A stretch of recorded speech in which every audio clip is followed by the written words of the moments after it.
Rosie's Cow Camp, Rosie's Cow Camp, where you see what she sees. Hi Rosie fans! For this cow camp, I'm back in Putaruru to visit award-winning artisan cheese factory Over the Moon to find out how they turn milk into one of New Zealand's favourite foods, cheese! Hi, you must be Rosie. Welcome to Over the Moon, Rosie, and New Zealand Cheese School.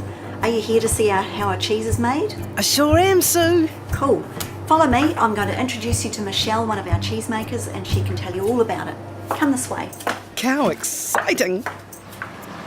Hi Rosie, I'm Michelle. I'm one of the cheesemakers here at Over the Moon and I'm going to be showing you how it's done today.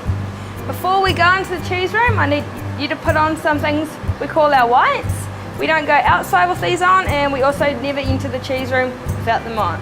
So I've got you a coat. Thank Moo. A hairnet. That tickles. Oh, sorry. That's okay, Michelle. And I've got 2 sets of gumboots just for you, Rosie. Oh, how spoilt. Oh, me, I mean, not the milk. I had to wear whites when I went to the dairy factory. You wear them so germs don't get into the factory or the cheese and everything stays sterile and super clean. This is the vat room. It's where the most important ingredient in cheese making, milk, is stored. After one of the local farmers has delivered the milk, it's pumped from these vats into the pasteurisation machine in the cheese making room. Rosie, now we're going to enter the cheese making room.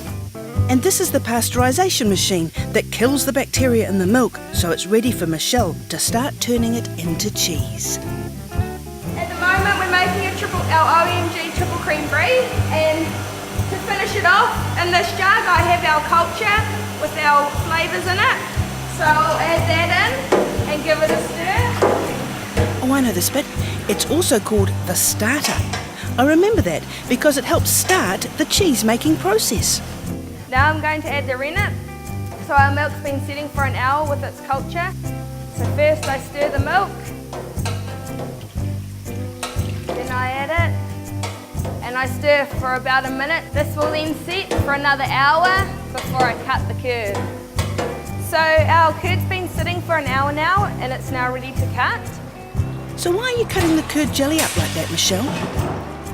And we're cutting the curd to allow the starter to slow down and let the moisture out of the curd so we can get it to the right consistency for our cheese.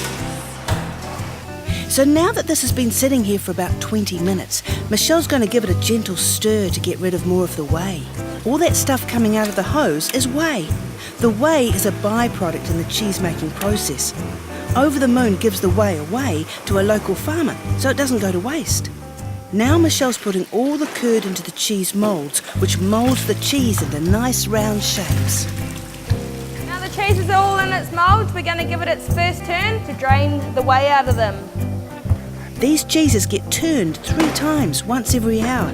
Then they get left like this overnight. So this is some cheese that we made yesterday. We're now going to put it into its next process, which is brining in a salt solution. Oh, I know about this bit. You soak the cheese in brine to give it a bit more flavour. Yep, that's right, Rosie. We put it in a salt solution for 12 minutes. Brine is just like a salt bath for the cheese. I prefer to take bubble baths myself. So the cheeses have been in here for 12 minutes now, so it's ready for them to come out and go to their next stage of the maturing process. These cheeses will get turned once on these racks early next week when the white mould is starting to grow. Now Michelle's putting Glad wrap around the stack to keep it nice and moist and let the white mould grow, which is a soft white shell around the cheese. So now the cheese is wrapped up and the salt brine is stripped off, I'll take it into the maturing room where it'll live for the next week. I know all about the maturing room too.